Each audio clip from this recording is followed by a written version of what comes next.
Squiz Kids acknowledges the traditional owners of the lands on which we podcast, the Turrbal and Kombumerri people. Squiz Kids! It's your daily news fix. Fun, free, fresh.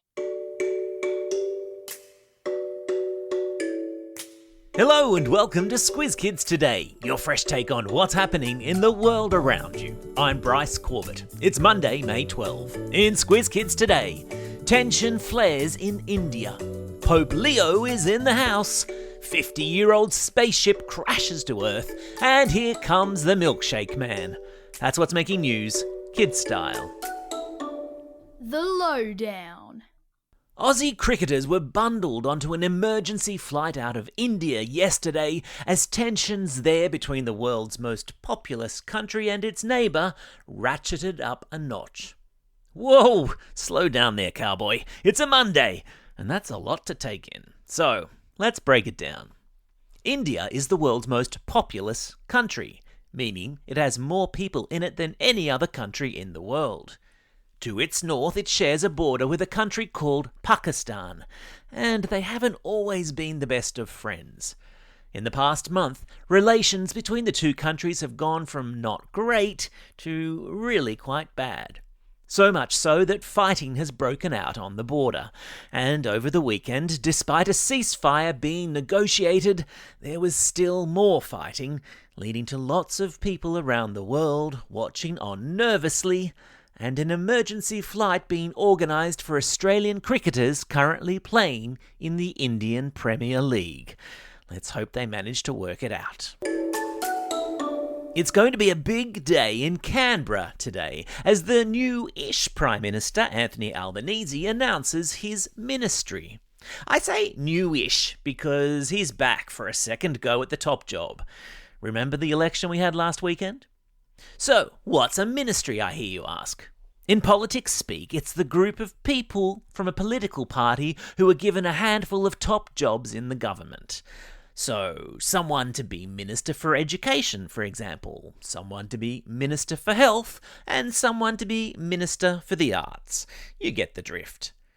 I wonder who will run the Ministry of Magic. Oh, wait, that's Harry Potter, isn't it?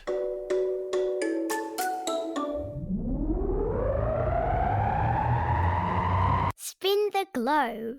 Each day we give the world globe a spin and find a news story from wherever it stops. And today we've landed in Rome, where the Catholic Church is still celebrating after its leaders chose a new pope on Friday. Catholics around the world woke on Friday morning to the news that a cardinal from America called Robert had been elected to become the next pontiff, which is a fancy word for pope. So what's a cardinal? It's a bird from North America, first and foremost, but it's also the name given to the leaders of the Catholic Church. All men, as it happens, who vote amongst themselves to choose a pope. And even though his name is Robert, the new pope has chosen to be known as Pope Leo XIV. The new pope comes from Chicago in America, and even though his name is Robert, the new pope has chosen to be known as Pope Leo XIV.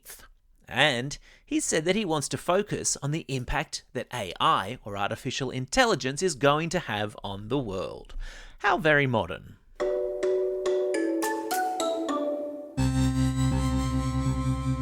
Spaced out. We talk often in this podcast about all of the space junk that's flying around above our heads in low orbit just above the Earth's atmosphere.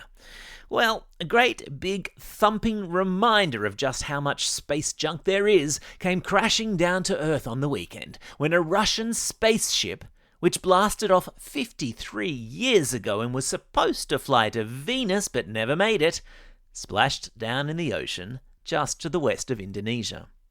The spaceship, called Cosmos 482, blasted off from Earth in 1972 and was supposed to fly all the way to Venus, but rocket failure meant it never left Earth's orbit.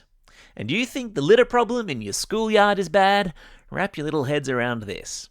According to experts, there are more than 14,000 satellites in orbit above our heads.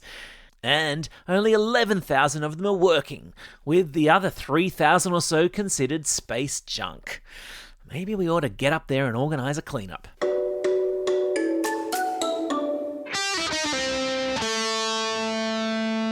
Pop Culture Corner. Break out the sequins and put on your weirdest makeup. It's Eurovision time, with the annual song contest kicking off in Switzerland. The traditional turquoise carpet was rolled out in the city of Basel on Saturday night, and competition will start in earnest today and tomorrow to discover who has the best song in Europe. And even though we're not part of Europe, Australia will be represented in the international singing competition by the very groovy Gojo, whose song, Milkshake Man, is just silly enough and catchy enough that experts are predicting we're a good chance for this year's finals. Semi-finals will be held this week, with the grand final taking place next Saturday. And may the silliest song win. Time for the quiz. This is the part of the podcast where you get to test how well you've been listening. Question number 1. What name will the new Pope be known by? Yeah, that's right. He'll be known as Pope Leo, or Pope Leo the 14th if you want to be specific. Question number 2. Which planet was the Cosmos 482 spaceship heading for, but never reached? Yeah, that's right. It was supposed to be going to Venus. Question number 3. What's the name of Australia's entrant in this year's Eurovision Song Contest? Yeah, his name is Gojo. Go, Jojo, Gojo, go.